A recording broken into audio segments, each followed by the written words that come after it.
Exercise 2.4, question number 1. Use properties of continuous function to test the continuity and discontinuity of the following functions. तो इसके लिए पहले हम ये जान लेते हैं कि कंटिन्यूस फंक्शन हम कौन से फंक्शन को कहते हैं. A function f of x is said to be continuous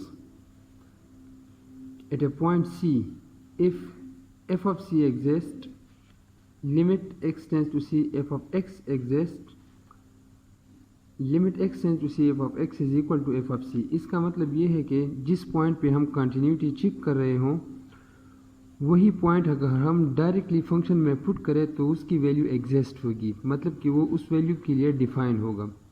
for example अगर हमारे पास एक फंक्शन हो f of x is equal to 1/x, इस फंक्शन को अगर हम देखें तो ये फंक्शन अगर x की जगह हम 0 लिख लें तो ये हो जाएगा f of 0 is equal to 1/0, जो कि इन्फिनिटी आएगा, जो कि रियल नंबर नहीं है. अगर ये रियल वैल्यू नहीं दे रहा है तो इसका मतलब ये है कि ये फंक्शन इस वैल्यू के लिए डिफाइन नहीं है, इसकी वैल्यू एग्जिस्ट नहीं हो रही, इसकी एक्चुअल वैल्यू एग्जिस्ट नहीं हो रही, तो ये फंक्शन डिसकंटिन्यूस है at x is equal to 0. Second जो कंडीशन है वो है कि इसकी लिमिटिंग वैल्यू जो है वो एग्जिस्ट होगी. वो ऑलरेडी हम यहाँ पे अब पढ़ चुके हैं इससे पहले कि लिमिटिंग वैल्यू हम किस तरह मालूम करते हैं. वो लेफ्ट हैंड लिमिट हो राइट हैंड लिमिट हो दोनों इक्वल होनी चाहिए, या अगर डायरेक्टली सिर्फ एक ही लिमिट हो तो उसकी वैल्यू एग्जिस्ट होनी चाहिए. And the third condition is that limit x tends to c f of x is equal to f of c. इसका मतलब ये है कि ये सेकंड वाली जो कंडीशन है लिमिट एग्जिस्ट जो होती है वही वैल्यू और इसकी एक्चुअल जो वैल्यू आती है वही वैल्यू, ये दोनों सेम आएंगे. अगर दोनों वैल्यू सेम नहीं होंगी तो फिर भी फंक्शन c के लिए डिसकंटिन्यूस होगा, लेकिन अगर तीनों कंडीशन सेटिस्फाई हो रही हो तो फिर function f of x for x is equal to c continuous function होगा. अब आते हैं एक्सरसाइज की तरफ और उसमें देखते हैं कि कौन से पॉइंट्स पे ये कंटिन्यूस है और कहाँ पे ये डिसकंटिन्यूस है. एक्सरसाइज में फर्स्ट जो पार्ट है f of x is equal to 2x minus 3, f of x is equal to 2x minus 3. अब इस फंक्शन को अगर हम देखें तो ये एक पॉलिनोमियल है, पॉलिनोमियल फंक्शन है जो कि x की जो भी रियल वैल्यू हम यहाँ पे पुट करेंगे वो डिफाइन होगा इसके लिए.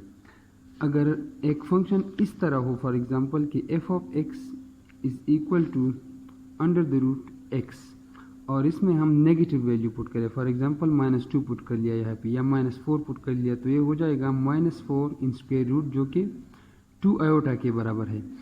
तो ये जो फंक्शन है ये रियल वैल्यूज़ के लिए डिफाइन नहीं है. ये function f of x is equal to under root x minus 4 के लिए डिसकंटिन्यूस फंक्शन होगा, क्योंकि इसकी वैल्यू जो है वो रियल नहीं आ रही. इसकी वैल्यू हर हाल में रियल आनी चाहिए, फिर ही हम इसे कहेंगे कि ये रियल वैल्यूड फंक्शन जो है इस पॉइंट के लिए इस पॉइंट पे कंटिन्यूस है. यहाँ पे अगर इस फंक्शन को हम देखें f of x is equal to 2x minus 3, तो इस x की जगह हम कोई भी रियल जो भी रियल नंबर हम पुट करेंगे तो ये क्लियरली डिफाइन होगा, क्योंकि 2 0s are 0 -3 आएगा. अगर नेगेटिव पुट कर ले -1 पुट कर ले तो ये -2 -3 -5 आ जाएगा, वो भी रियल नंबर है. तो ये ऑल वैल्यूज़ ऑफ रियल ये डिफाइन है. तो इसके लिए हम लिखेंगे कि the given function is clearly defined for all real numbers. Therefore, f of x is continuous for all real numbers.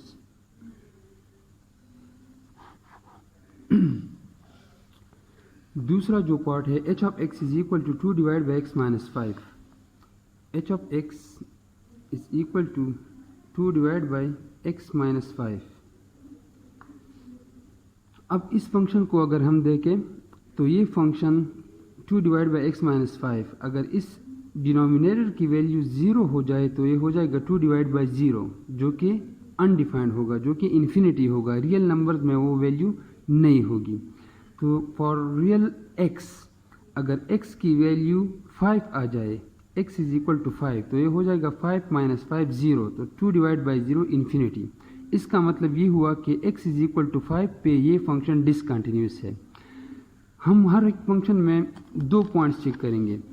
एक इस तरह का फंक्शन कि अगर इसका डिनोमिनेटर 0 आ जाए, और एक ऐसा फंक्शन कि स्क्वायर रूट के अंदर हो और वो वैल्यूज़ नेगेटिव आ रही हो।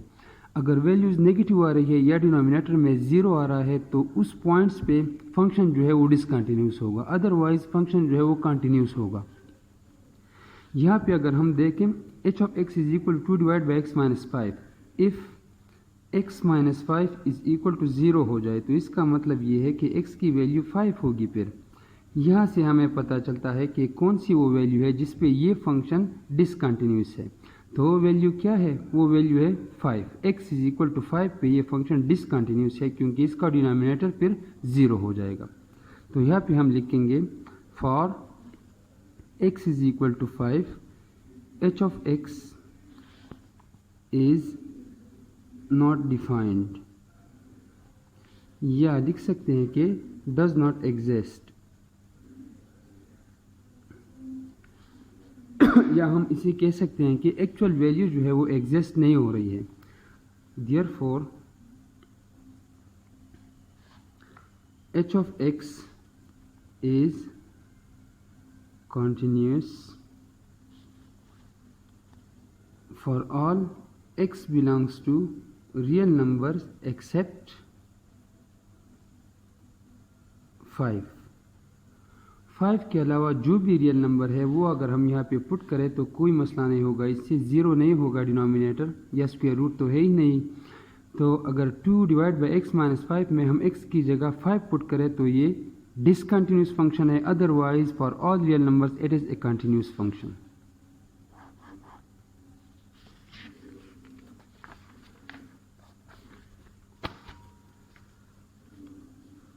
थर्ड पार्ट जो है सी, वो है g of x is equal to x minus 5 divide by x minus 3 into x plus 2। अब यहाँ पे x माइनस 3 अगर 0 हो जाए तो यहाँ पे जो भी हो x 0 से मल्टीप्लाई हो जाएगा तो डिनोमिनेटर पूरा 0 हो जाएगा। इसी तरह अगर x प्लस 2 0 हो जाए तो यहाँ पे जो भी आए यहाँ से मल्टीप्लाई करने से, 0 से मल्टीप्लाई करने से वो पूरा 0 हो जाएगा। तो अगर x माइनस 3 0 हो या x प्लस 2 0 हो तो उन वैल्यूज़ पे फंक्शन जो है वो डिसकंटिन्यूस होगा, otherwise the function will be continuous. अगर x माइनस 3 0 है तो इसका मतलब ये है कि x की वैल्यू 3 होगी। यहाँ पे x प्लस 2 0 है तो x की वैल्यू माइनस 2 होगी। इन दोनों वैल्यूज़ के अलावा अगर हम x की जो भी वैल्यू, जो भी रियल वैल्यू यहाँ पे पुट करें तो उसके लिए ये फंक्शन जो है ये डिफाइन होगा और इसलिए ये कंटिन्यूस भी होगा।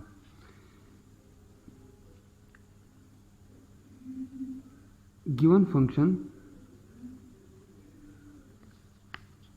g of x is discontinuous for x is equal to 3 and x is equal to minus 2, and continuous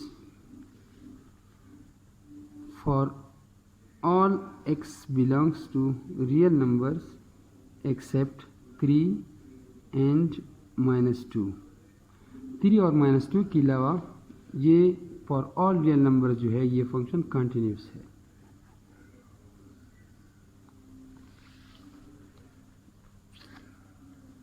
question number 2 है कि show that function f of x is equal to sine x divide by x if x is not equal to 0 and f of x is equal to 1 if x is equal to 0। Is it continuous for x is equal to 0? इस function को हमने check करना है for x is equal to zero, zero के लिए कि ये zero पे फंक्शन जो दिया हुआ है ये ज़ीरो के लिए कंटिन्यूस है, ज़ीरो पे या डिसकंटिन्यूस है। क्वेश्चन नंबर 2 है एफ ऑफ एक्स, यहाँ पे कंपाउंड फंक्शन दिया हुआ है जो कि पीस वाइज डिफाइन या कंपाउंड फंक्शन जिसे हम कहते हैं sine x divide by x for x not equal to zero and it is equal to 1 for x is equal to 0। इसकी कंटिन्यूटी हम चेक करेंगे ज़ीरो पे। तो फर्स्ट जो पॉइंट है नंबर 1 कि f ऑफ c जो है वो एग्जिस्ट करेगा। कंटिन्यूटी के लिए हम तीन जो पॉइंट्स चेक करते हैं वो तीन हम यहाँ पे अब चेक करेंगे, क्योंकि कंपाउंड फंक्शन है तो इनकी लिमिटिंग वैल्यू या एक्चुअल वैल्यू ये दोनों में फ़र्क हो सकता है क्योंकि ये डिफरेंटली डिफाइंड है। अब यहाँ पे हम देखते हैं कि f ऑफ ज़ीरो से क्या आता है। f of zero is equal to, तो f ऑफ ज़ीरो के लिए हम ये वाला फंक्शन यूज़ करेंगे या ये यूज़ करेंगे। तो ये वाला है x is equal to zero और ये for x not equal to zero. यहाँ पे हम x is equal to zero ले रहे हैं तो हम यूज़ करेंगे 1। f ऑफ ज़ीरो पे आएगा 1, ये इसकी हो गई एक्चुअल वैल्यू जो कि एग्जिस्ट हो रही है, तो ये हो गया डिफाइंड। पहला कंडीशन जो है वो ये सेटिस्फाई कर रहा है। अब सेकंड जो कंडीशन है लिमिटिंग वैल्यू वाली, लिमिटिंग वैल्यू ये हो गई एक्चुअल वैल्यू और अब हम चेक करेंगे इसकी लिमिटिंग वैल्यू। लिमिटिंग वैल्यू के लिए हम लिखेंगे कि limit x tends to zero f of x, इसकी वैल्यू हम देखेंगे कि जो लिमिटिंग वैल्यू इसकी आ रही है वो क्या है, वो एग्जिस्ट हो रही है या नहीं हो रही। तो ये हो जाएगा limit x tends to zero. अब हम कौन सा फंक्शन लेंगे, इसके लिए हम लेंगे ये साइन एक्स ओवर एक्स या 1। तो यहाँ पे लिमिटिंग वैल्यू जो है वो है x tends to zero, x not equal to zero, zero की इक्वल नहीं है बल्कि ज़ीरो को टेंड्स हो रही है, ज़ीरो की तरफ जा रही है, from negative from left side या from positive side, right side से या लेफ्ट हैंड साइड से है, लेकिन ये ज़ीरो की तरफ जा रही है, ज़ीरो नहीं है। तो जब ये लिमिटिंग वैल्यू है तो और ज़ीरो की इक्वल नहीं है बल्कि x टेंड्स टू ज़ीरो है, तो हम ये वाला जो पार्ट है इसे हम कंसिडर करेंगे यहाँ पे। तो लिमिटिंग वैल्यू में हम लिखेंगे sine x divide by x, क्योंकि यहाँ पे ये limit x tends to zero है, ये इक्वल नहीं है। अगर ये इक्वल होता तो फिर हम वो 1 लेते। यहाँ पे लिमिटिंग वैल्यू है तो साइन एक्स ओवर एक्स हमने ले लिया। अब इसकी लिमिट वैल्यू हम देखते हैं तो sine x over x, x tends to zero, तो हमें पता है from theorem that it is equal to 1। तो ये हो गई इसकी लिमिटिंग वैल्यू। अब यहाँ पे हम देख सकते हैं कि इसकी जो एक्चुअल वैल्यू थी, पहला जो कंडीशन था f of zero at x is equal to zero, इसकी वैल्यू आई थी 1 जो कि डिफाइन थी। यहाँ पे इसकी लिमिटिंग वैल्यू जो है वो भी एग्जिस्ट हो रही है और वो भी आ रही है 1। अब थर्ड जो कंडीशन है उसमें हम क्या चेक करते हैं, उस कंडीशन में हम देखते हैं कि actual value must be equal to the limiting value. Actual value और लिमिटिंग वैल्यू जो है वो दोनों सेम होनी चाहिए, otherwise the function will be discontinuous. यहाँ पे इसकी एक्चुअल वैल्यू जो है वो 1 है और लिमिटिंग वैल्यू भी 1 है, तो हम लिख सकते हैं कि f of zero is equal to limit x tends to zero f of x and which is equal to 1। Therefore f of x is continuous at x is equal to 0। Given जो function था वो 0 के लिए continuous है।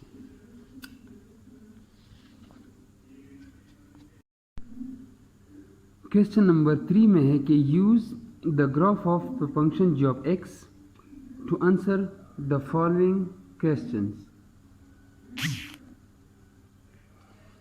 यहाँ पे जो भी पार्ट्स दिए हुए हैं इनको हमें इस ग्राफ को देखकर इनका जो आंसर है वो हमने देना है।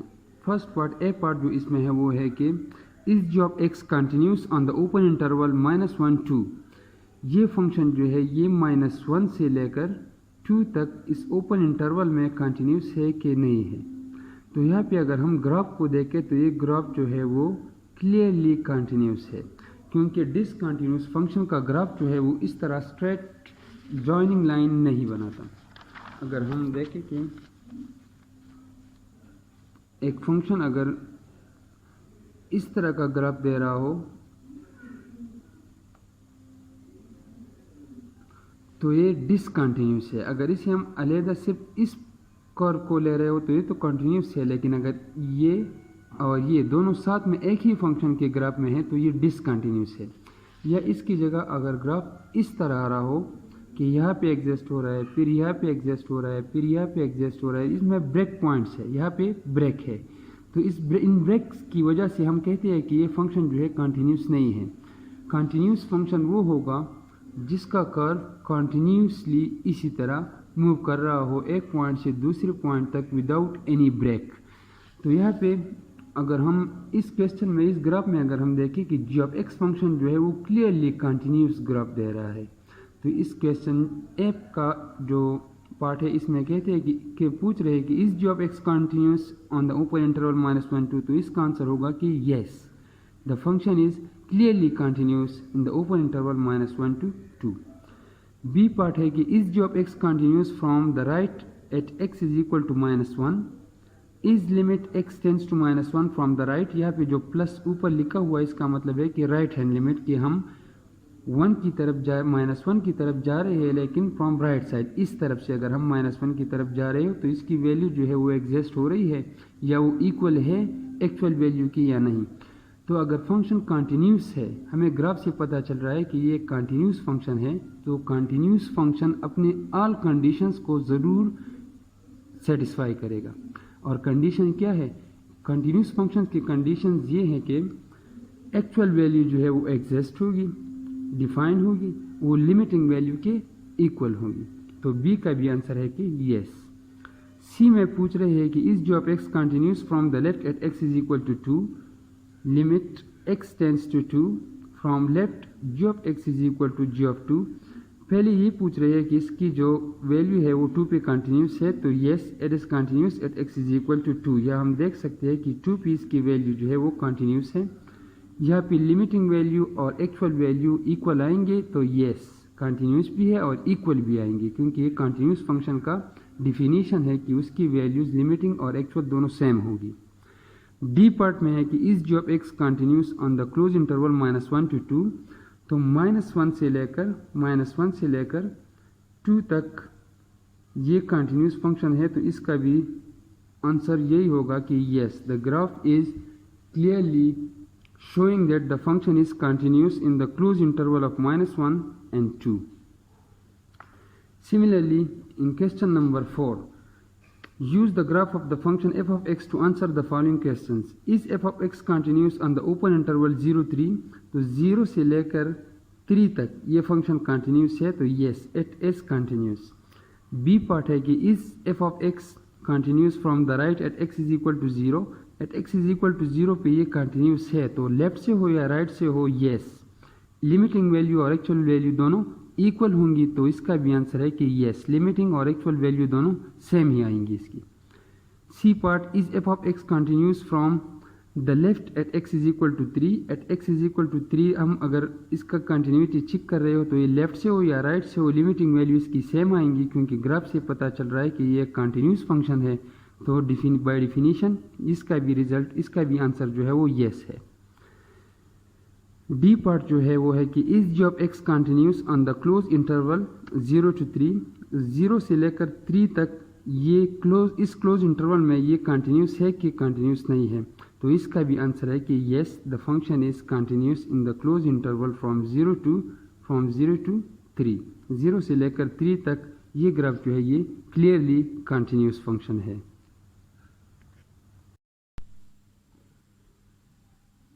एक्सरसाइज 2.4 का क्वेश्चन नंबर 5 है कि graph and locate all points of discontinuity of the following piecewise function, जिसमें ए पार्ट है f of x is equal to 1 + x if x is less than 1 and f of x is 5 - x if x is greater और equal to 1।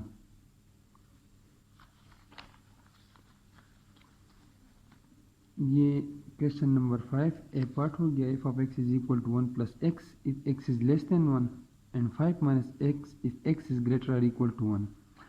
तो इसका graph अगर हम ले तो ये होगा, अगर 1 से हम स्टार्ट करते हैं तो 1 ये यहाँ पे लाई होता है क्योंकि इक्वलिटी यहाँ पे x इज इक्वल टू 1, तो हम ये वाला फंक्शन यूज़ करेंगे।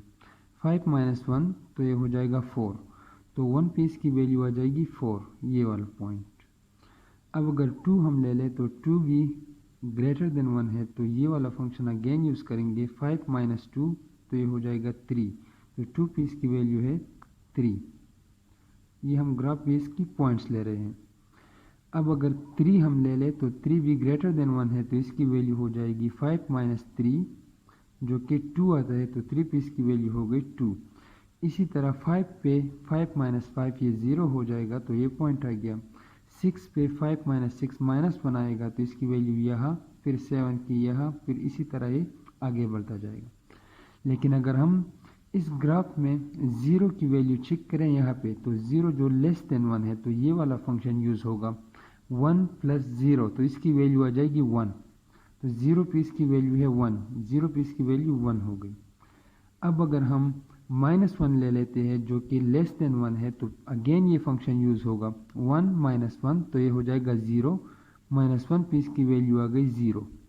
माइनस 2 जो कि अगेन लेस देन 1 है, तो 1 माइनस 2 इसकी वैल्यू माइनस 1 आ जाएगी। माइनस 2 पे इसकी वैल्यू माइनस 1 है। इसी तरह माइनस 3 पे माइनस 2 हो जाएगी, और इस तरह आगे ये इस तरफ बढ़ रहा है। अब इसे अगर इस ग्राफ को अगर हम देखें तो ये क्लियरली डिसकंटिन्यूस फंक्शन है, क्योंकि यहाँ पे एक ब्रेक पॉइंट है जो कि पॉइंट 1 पे ये डिफाइन नहीं हो रहा। लेकिन हम इसे मैथमेटिकली भी एनालिटिकली भी सॉल्व करके देखते हैं कि इसकी वैल्यू जो है वो कहाँ पे डिसकंटिन्यूस या कंटिन्यूस आ रही है। अगर हम 1 पे चेक करें तो पहले हम चेक करेंगे कि f ऑफ 1 पे ये डिफाइन है या नहीं। तो f ऑफ 1 इक्वलिटी यहाँ पे इन दोनों में यहाँ पे एग्जिस्ट हो रही है, तो 5 माइनस एक्स ये वाला फंक्शन यूज़ होगा। 5 माइनस 1 तो इसकी वैल्यू आ जाएगी 5 माइनस 1 इज़ 4, इसकी वैल्यू आ गई 4। अब इसकी अगर हम लिमिटिंग वैल्यू ले लें तो limit x tends to 1 from left side, negative use होता है लेफ्ट साइड के लिए। Limit x tends to 1 from left hand side f of x, limit x tends to 1 from left hand side. अब ये left hand side से आ रहा है, मतलब ये है कि x की वैल्यू जो है लेस देन 1 है और इस तरफ टेंड हो रही है टुवर्ड्स 1। तो लेस देन 1 के लिए हम ये वाला फंक्शन यूज़ करेंगे, तो लेफ्ट हैंड लिमिट के लिए भी 1 प्लस एक्स वाला फंक्शन जो है ये यूज़ होगा, 1 प्लस एक्स। अब इसमें अगर हम लिमिट इस पर अप्लाई करें तो ये हो जाएगा 1 प्लस 1 और इसका रिजल्ट आ जाएगा 2। अब अगर इसका हम राइट हैंड लिमिट ले लें, x tends to 1 from right hand side f of x is equal to limit x tends to 1 from right hand side. अब राइट हैंड साइड जो कि ग्रेटर देन 1 वैल्यू है, 2 है, 3 है, 4 है, इस तरफ अगर ये 1 की तरफ आ रहा है लिमिट की वैल्यू, तो हम ये वाला फंक्शन यूज़ करेंगे, क्योंकि x की वैल्यूज़ जो है वो ग्रेटर देन 1 है लेकिन 1 की तरफ बढ़ रही है। तो 5 माइनस एक्स वाला जो फंक्शन डिफाइन है ये यूज़ होगा, 5 माइनस एक्स। अब इस पे अगर लिमिट अप्लाई करें तो ये हो जाएगा 5 माइनस 1 और इसकी वैल्यू आ जाएगी 4। यहाँ पे limit x tends to 1 from left hand side f of x is not equal to limit x tends to 1 from right hand side of f of x। ये दोनों वैल्यूज़ जो है लिमिट की ये इक्वल नहीं आ रही, और जब लिमिट में लेफ्ट हैंड लिमिट और राइट हैंड लिमिट की वैल्यूज़ इक्वल ना हो तो इसे हम कहते हैं कि limit does not exist, limit does not exist. इसका लिमिट जो है वो एग्जिस्ट नहीं हो रहा है। कंटिन्यूटी के लिए हमें क्या चाहिए, पहले फंक्शन डिफाइन होना चाहिए, इसकी एक्चुअल वैल्यू होनी चाहिए जो कि f of 1 is equal to 4, यहाँ पे 4 दे रहा है, ये पॉइंट सही है, ये कंडीशन सही हो रहा है। लेकिन इसके आगे जब हम इसकी लिमिटिंग वैल्यूज़ देखते हैं तो इसका लेफ्ट हैंड लिमिट और राइट हैंड लिमिट जो है इसकी वैल्यूज़ वो सेम नहीं आ रही, इसलिए इसका लिमिट एग्जिस्ट नहीं हो रहा है। So the function is discontinuous, therefore f of x is discontinuous at x is equal to 1। तो 1 जो पॉइंट है इस पे इस फंक्शन की जो कंटिन्यूटी है वो नहीं है, ये डिसकंटिन्यूस है at x is equal to 1, जो कि इनकी लिमिटिंग वैल्यू से साबित हो गया। इसका दूसरा जो पार्ट है f of x is equal to minus x if x is less than 0, f of x is equal to 1 if x is equal to 0 and f of x is equal to f if x is greater than 0। इसकी continuity आप खुद check कर लें, इसमें इंशाल्लाह कोई मसला नहीं होगा, क्योंकि ये भी सेम टू सेम इसी तरह हम कर सकते हैं। इसकी वैल्यू इसकी कंटिन्यूटी हम 0 पे चेक करेंगे, जो कि अगर हम देखें यहाँ पे x इज इक्वल टू 0 पे ये 1 है, तो ये इसकी एक्चुअल वैल्यू हो गई, पहला कंडीशन जो है वो सेटिस्फाई हो गया। अब इनकी लिमिट्स के लिए हम लेफ्ट हैंड लिमिट और राइट हैंड लिमिट दोनों लेंगे। लेफ्ट हैंड लिमिट पे इसकी वैल्यू -x और राइट हैंड लिमिट पे इसकी वैल्यू x है। तो फिर आप देखेंगे कि इसका लेफ्ट हैंड लिमिट और राइट हैंड लिमिट की वैल्यू सेम है या सेम नहीं है। अगर सेम है तो फिर इनकी लिमिट एग्जिस्ट हो रही है। अगर लिमिट एग्जिस्ट हो रही है तो फिर हम एक्चुअल वैल्यूज़ के साथ ये चेक करेंगे कि दोनों सेम है या नहीं। अगर वो भी सेम है तो फिर ये कंटिन्यूस है 0 पे, अदरवाइज डिसकंटिन्यूस होगा। क्वेश्चन नंबर 6 जो कि है कि personal computer sales person receives a base salary of 1000 per month and commission of 5% of all sales over 10,000 during the month. If the monthly sales are $20,000 or more, the sales person is given an additional $500 bonus. Let E of S represents the person's earning during the month as a function of the monthly sales. Then graph the function, find the limits E of S and the actual value E of 10,000. Find the limit this and D is checking the continuity.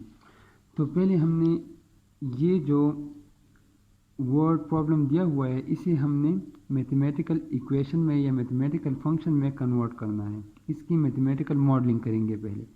जब इसका हमें एक mathematical model या इसका mathematical जो function है वो मिल जाए तो फिर हम उसके ज़रिए ये जो ग्राफ है या इसकी लिमिटिंग वैल्यू है या एक्चुअल वैल्यू है या कंटिन्यूटी चेक करनी है वो फिर हम उस फंक्शन से कर सकेंगे। तो पहले हम इसका जो फंक्शन है वो डिराइव करते हैं यहाँ से। Personal computer sales person receive a base salary of $1000 per month and a commission of 5% of all sales over 10,000। अगर ये 10,000 तक सेल्स कर रहा है तो ये 1000 सैलरी जो कि फिक्स लेगा, लेकिन अगर सेल्स 10,000 से ज़्यादा है तो ये 5% कमीशन लेगा उस ज़्यादा सेल पे। तो इसका मतलब ये है कि यहाँ पे E of S जो है ये हो जाएगा 1000 for sale S less than or equal to 10,000। अगर सेल्स पर्सन जो सेल कर रहा है वो 10,000 हो या इससे लेस हो तो E of S जो है वो 1000 फिक्स सैलरी जो है ये उसकी बनती है। तो ये हो गया E of S for S less than or equal to 10,000। अब अगर इसकी जो सेल है वो 10,000 से ज़्यादा हो रही है तो 5% कमीशन ये लेगा उस ज़्यादा सेल के ऊपर। तो इसका जो फंक्शन है वो बनेगा E of S is equal to 1000 जो कि इसकी फिक्स सैलरी है। अगर सेल 10,000 से कम है या इक्वल है तो ये लेगा। अब एक्स्ट्रा कमीशन जो है ये वो 5% ऑफ सेल जो कि 10,000 के ऊपर है तो 10,000 इससे माइनस करेंगे, ये बाकी सेल आ जाएगा। S माइनस जो इसने सेल किया हुआ है उससे 10,000 माइनस करते हैं तो ये बाकी जो अपर सेल है 10,000 से ज़्यादा वो आ जाएगा, उस पर 5% ये कमीशन ले रहा है। तो E of S इस केस में ये इस तरह हो जाएगा। अब यहाँ पे कंडीशन क्या है, यहाँ पे कंडीशन है कि S जो है वो ग्रेटर देन 10,000 होगा और लेस देन 20,000 होगा, क्योंकि अगर सेल्स 20,000 से ज़्यादा है, मंथली सेल्स 20,000 या इससे ज़्यादा है, then the sales is given an the sale person is given an additional $500 bonus, फिर उसे बोनस मिलेगा। तो ये जो हमने यहाँ पे जो फंक्शन बनाया है 1000 प्लस 5% ऑफ s माइनस 10,000, इसकी रेंज होगी 10,000 और 20,000 के बीच में, ये उसके लिए ये कंडीशन होगा। अब अगर इससे ज़्यादा सेल हो रहा है, 20,000 से ज़्यादा हो रहा है, तो इस केस में ई ऑफ एस होगा, E of S is equal to 1000 जो कि फिक्स है plus 5% of S minus 10,000 plus अब इससे ज़्यादा जो सेल हो रहा है उस पर भी 5% ऑफ ये एस यहाँ पे हम लिख लेते हैं 20,000, क्योंकि अगर ये पहले हम 20,000 वाला लिख लेते हैं फिर ये बाकी जो बचता है वो लिख लेंगे, यहाँ पे लिख ले वो भी सही होगा। 20,000 माइनस 10,000 ये उस पर 5% हो गया। अब 20,000 से जो ज़्यादा है वो यहाँ पे उस पर 5% हो गया और प्लस 500 जो है वो इस पर बोनस आएगा। ये वाला इक्वेशन या फंक्शन जो बना है इसके लिए कंडीशन होगी फॉर एस ग्रेटर और इक्वल टू 20,000। अब यहाँ पे हमें जो फंक्शन मिला है वो एक कंपाउंड फंक्शन है, E of S is equal to 1000 for S less than और equal to 10,000। E of S होगा 1000 प्लस यहाँ से ये 5% अगर हम कैलकुलेट कर ले तो ये होगा 0.05, जो कि हम 5% का मतलब है 5 डिवाइड बाई 100 और फिर इसे उससे मल्टीप्लाई करें तो ये हो जाएगा 0.05 ऑफ एस माइनस 10,000 और इसके लिए कंडीशन होगी 10,000 S will be greater than 10,000 and less than 20,000, ये इसका कंडीशन होगा। अब जो थर्ड जो इक्वेशन या फंक्शन बनती है वो मोर देन 20,000 के लिए है, तो होगा इसे सिंप्लीफाई करने से ये वाला फंक्शन जो है ये 1000 प्लस दिस एंड प्लस 500, इसे अगर हम सिंप्लीफाई करें तो ये हो जाएगा 2000 प्लस 0.05 ऑफ एस माइनस 20,000, जो कि for S greater than or equal to 20,000 उसके लिए होगा। अब इस फंक्शन का हमने ग्राफ भी ड्रा करना है और इसकी कंटिन्यूटी या लिमिट्स वगैरह जो है वो भी चेक करनी है। तो हम लेते हैं स्टार्ट बी पार्ट से, पहले बी सी और डी पार्ट कर लेते हैं, फिर इसका ग्राफ जो है वो हम आसानी से ड्रा कर लेंगे। तो बी पार्ट जो कि है find the limit S tends to 10,000, limit value मालूम करनी है 10,000 पे और एक्चुअल वैल्यू भी 10,000 पे चेक करनी है। तो B part limit S tends to 10,000। अब यहाँ पे 10,000 जो है यहाँ पे भी है और यहाँ पे भी है, लेकिन ये लेस देन 10,000 है और ये मोर देन 10,000 है। तो अगेन हमें लेफ्ट हैंड लिमिट और राइट हैंड लिमिट दोनों कैलकुलेट करनी होगी। तो s tends to 10,000 from left hand side E of s, तो इसके लिए ये फंक्शन जो है ये हम यूज़ करेंगे जो कि डायरेक्टली 1000 के इक्वल है। तो लेफ्ट हैंड लिमिट में इसकी वैल्यू आ गई 1000। अब राइट हैंड लिमिट पे आते हैं, इसका limit s tends to 10,000 from right hand side E of s, तो ये होगा। अब राइट हैंड लिमिट हम यहाँ पे लेंगे क्योंकि s ग्रेटर देन 10,000 यहाँ पे है, तो ये आ जाएगा limit s tends to 10,000 from right hand side और फंक्शन होगा 10,000 प्लस 0.05 ऑफ s माइनस 10,000। अब यहाँ पे लिमिट अप्लाई करते हैं तो ये होगा 10,000 प्लस ये 10,000 नहीं, ये है 1,000 जो कि इसकी फिक्स सैलरी है 1,000 प्लस 0.05 इंटू एस की वैल्यू है 10,000 माइनस 10,000, तो ये हो गया 1000 प्लस 0। यहाँ पे ये 0 हो जाएगा, तो 0 को 0.5 से मल्टीप्लाई करें, ये भी 0 आ जाएगा, इसकी वैल्यू हो गई 1000। अब इसका लेफ्ट हैंड लिमिट जो है वो भी आता है 1000, और इसका राइट हैंड लिमिट जो हमने कैलकुलेट कर लिया वो भी आता है 1000। दोनों सेम है, तो left hand limit is equal to right hand limit, therefore limit exist and the value is 1000। इसकी लिमिटिंग वैल्यू हो गई। अब इसका जो बी पार्ट में दूसरी बात ये है कि ई ऑफ 10,000 हमने डायरेक्टली कैलकुलेट करना है एक्चुअल वैल्यू। ई ऑफ 10,000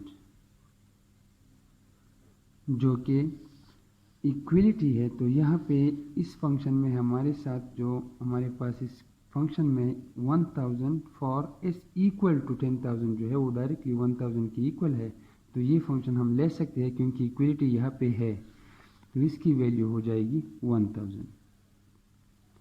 अगर हम कंटिन्यूटी चेक करना चाह रहे हो तो लिमिटिंग वैल्यू भी 1000 है और एक्चुअल वैल्यू भी 1000 है, जो कि सेम है, लिमिट एग्जिस्ट हो रहा है, डिफाइन भी है, वैल्यूज भी सेम है, तो ये कंटिन्यूस है एट द पॉइंट 10,000।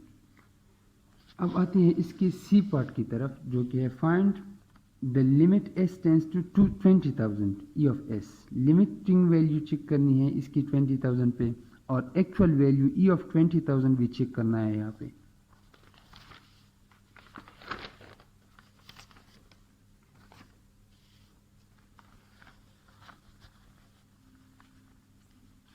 अब अगेन हम लेफ्ट हैंड लिमिट और राइट हैंड लिमिट दोनों कैलकुलेट करेंगे, क्योंकि यहाँ पे 20,000 जो है वो भी इस फंक्शन में अगर हम देखें तो ई ऑफ एस यहाँ पे भी 20,000 इन्वॉल्व है और यहाँ पे भी 20,000 इन्वॉल्व है, तो लिमिट में ये लेफ्ट हैंड लिमिट की वैल्यू के लिए यूज़ होगा क्योंकि लेस देन 20,000 है, और यहाँ पे ग्रेटर देन 20,000 है, तो ये राइट हैंड लिमिट के लिए हम यूज़ करेंगे ये function.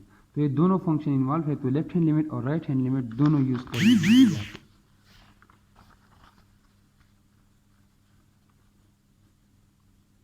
Limit s tends to 20,000 from left side, e of s is equal to, इसका जो फंक्शन है वो लिख लेते हैं, वो है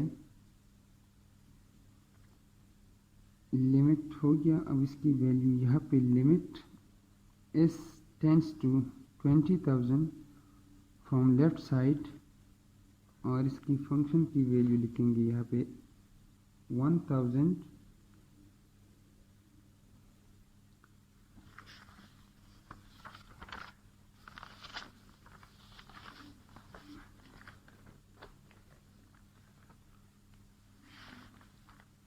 जो कि है 1000 प्लस 0.05 ऑफ s माइनस 10,000।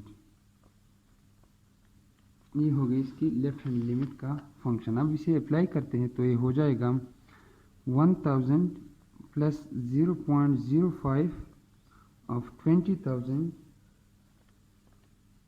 जो कि लिमिट की वैल्यू है s माइनस 10,000, तो ये हो जाएगा 1000 प्लस 0.05 इंटू 10,000, इन दोनों को माइनस करने से 10,000 आ गया।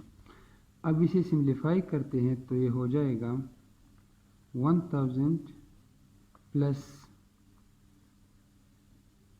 500, तो इसकी वैल्यू हो गई 1500। ये इसका लेफ्ट हैंड लिमिट हो गया। अब इसका राइट हैंड लिमिट लेते हैं, लिमिट s tends to 20,000 from right hand side e of s, तो ये हो जाएगा limit s tends to 20,000 from right hand side, और इसका फंक्शन लिख लेते हैं जो कि है 2000 प्लस 0.05 s माइनस 20,000। अब यहाँ पे भी लिमिट अप्लाई करते हैं तो ये हो जाएगा 2000 प्लस 0.05 ऑफ 20,000 माइनस 20,000, तो ये 2000 प्लस ये 0 हो गया, तो इसे मल्टीप्लाई करने से ये हो गया 0 और अब ये रिजल्ट आ गया 2000। इसकी लेफ्ट हैंड लिमिट की वैल्यू जो है वो है 1500 और इसका राइट हैंड लिमिट जो है वो है 2000। तो left hand limit is not equal to और right hand limit. Limit s tends to 20,000 e of s does not exist। इसकी लिमिटिंग वैल्यू जो है वो एग्जिस्ट नहीं हो रही क्योंकि लेफ्ट हैंड लिमिट और राइट हैंड लिमिट दोनों वैल्यू एक दूसरे से डिफरेंट है। अब यहाँ पे इसकी एक्चुअल वैल्यू जो है e ऑफ 20,000 वो भी हमें कैलकुलेट करनी है। e ऑफ 20,000 तो ये हो जाएगा, इसके फंक्शन से हम देख लेते हैं कि जहाँ पे 20,000 की इक्वलिटी है वो ये वाला पार्ट है जो कि 22,000 प्लस दिस वैल्यू, तो ये हो जाएगा 2000 प्लस 0.05 ऑफ 20,000 माइनस 20,000, इसकी वैल्यू आ जाएगी 2000। तो ये हो गई इसकी एक्चुअल वैल्यू। लिमिट एग्जिस्ट नहीं हो रहा और एक्चुअल वैल्यू जो है वो 2000 है। अब इसका डी पार्ट अगर हम देखें तो इसमें पूछ रहे हैं कि is E continuous at S is equal to 10,000 and at S is equal to 2000 लिखा है, लेकिन ये 2000 नहीं है, ये 20,000 है। अगर यहाँ पे हम देख लें कि s इज इक्वल टू 10,000 जो कि हमने बी पार्ट में किया हुआ है वो ऑलरेडी कंटिन्यूस भी है क्योंकि लिमिट एग्जिस्ट हो रही है, एक्चुअल वैल्यू भी आ रही है, दोनों 1000 के इक्वल है, तो ये कंटिन्यूस है। तो इस E continuous at s is equal to 10,000, तो इसका आंसर होगा येस, इट इज़ कंटिन्यूस क्योंकि लिमिट एग्जिस्ट हो रही है, एक्चुअल वैल्यू भी डिफाइन है और दोनों इक्वल भी हैं। यहाँ पे for s is equal to 20,000 के बारे में अगर हम बताएं तो 20,000 पे इसकी लिमिटिंग वैल्यू जो है वो एग्जिस्ट नहीं हो रही, इसलिए ये फंक्शन 20,000 पे डिसकंटिन्यूस है। 10,000 पे कंटिन्यूस है और 20,000 पे ये डिसकंटिन्यूस फंक्शन है। अब इसका ग्राफ अगर हम ड्रा करें तो यहाँ पे जो कि ए पार्ट है, draw the graph of e of s। यहाँ पे अगर हम ले 10,000, यहाँ पे 15,000, 20,000, फिर 25,000 इस तरह, और इस साइड पे हम सैलरी ले 1,000, 2,000, 3,000, 4,000 up to and so on इसी तरह। तो हमें पता है कि यहाँ पे दिया हुआ है कि अगर सेल 10,000 या इससे कम हो तो इसकी वैल्यू फिक्स आएगी। तो यहाँ तक ये फिक्स 1,000 रुपये दे रहा है, इसकी सैलरी 1,000 आएगी। लेकिन अगर ये 10,000 से आगे जा रही है तो ये इसकी जो 5% कमीशन है एक्स्ट्रा सेल पे, तो ये इस तरह आगे बढ़कर अप टू 20,000 ये यहाँ तक आएगा। अब 20,000 पे हमारे पास दो फंक्शन में 20,000 इन्वॉल्व है, यहाँ पे भी इसमें और इसमें भी इन्वॉल्व है। तो यहाँ पे हमने देख लिया कि 20,000 पे फंक्शन जो है वो डिसकंटिन्यूस फंक्शन है, तो इसकी वैल्यू यहाँ पे जंप करके इस पॉइंट से आगे इस तरह बढ़ रही है। तो इसका ग्राफ कुछ इस तरह बनेगा। एक्चुअल ग्राफ अगर आप ड्रा करना चाहते हैं तो फिर आप ग्राफ पेपर ले और इसकी वैल्यूज़ ले, फिर कैलकुलेटर से कैलकुलेट करके चेक करें तो इस किस्म का ये जो शेप है ग्राफ का वो इस तरह बनेगा।